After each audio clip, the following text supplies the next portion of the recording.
Welcome crafters! Today's DIY is adorably spooky with this haunted house builder card. It is a builder card because you can build it, customize it, or spookify it however you'd like. I think this may have to be a new Halloween tradition, so let's craft it.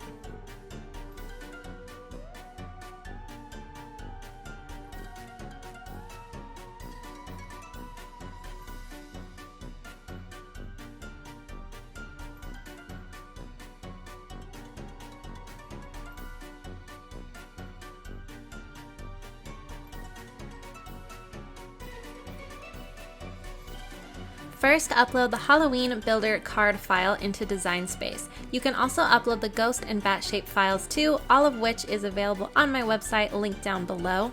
I also have two versions of this card. You can duplicate the house to make a folding card, or you can simply glue the house together for a flat card. To make the folding card, select the line above the rectangle and change it from cut to score. You can also change the size of the card as well.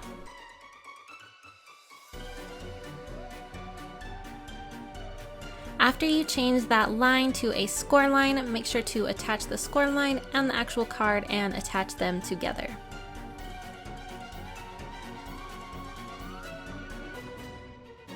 Now I'm going to show you how you can customize this card even further. You can make rectangles and slice away from the main house shape to create windows, or you can slice a door into the main shape as well. If you slice a rectangle within another rectangle, you could create window panes too. This is the fun part because you can create so many different variations of this house with really simple shapes, so have fun experimenting.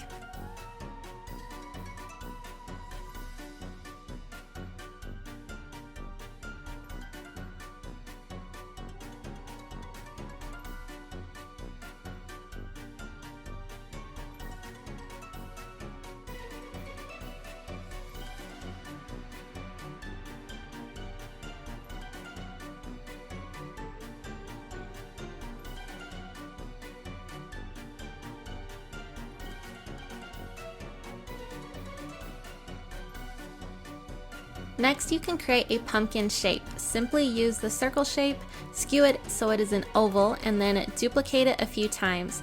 Arrange the ovals to make a pumpkin shape, and then select them all and weld them all together.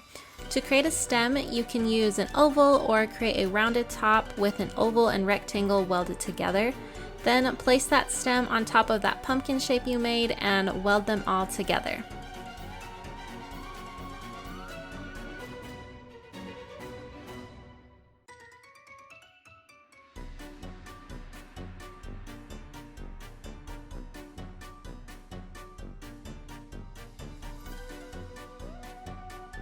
Once you have had fun prepping your cards and designing extra features, it could look something like this.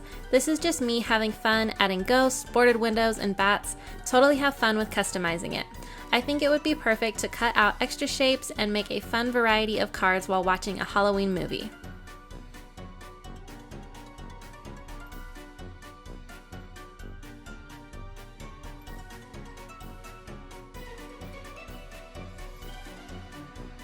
After all of the pieces have been cut out, get out your markers, glitter, or whatever embellishments ready. Don't forget to have some glue or tape handy too.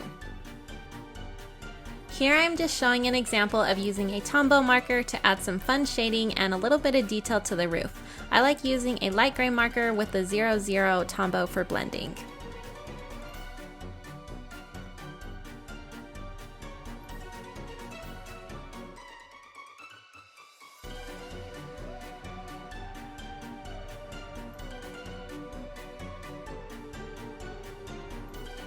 I found it easiest to lay my cards out how I wanted them before gluing everything together.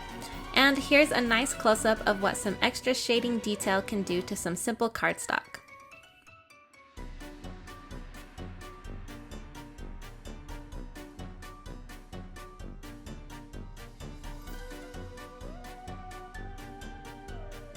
After you have glued and glittered away, your cards are all done, and I must say they are equally spooky, scary, and adorable.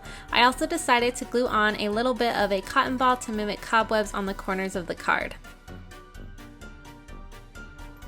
I can't wait to see how you customize this haunted Halloween house builder card. Don't forget to tag me on social media at Crafted Avenue. Keep smiling, keep crafting, and don't forget to subscribe. Till next time, crafters!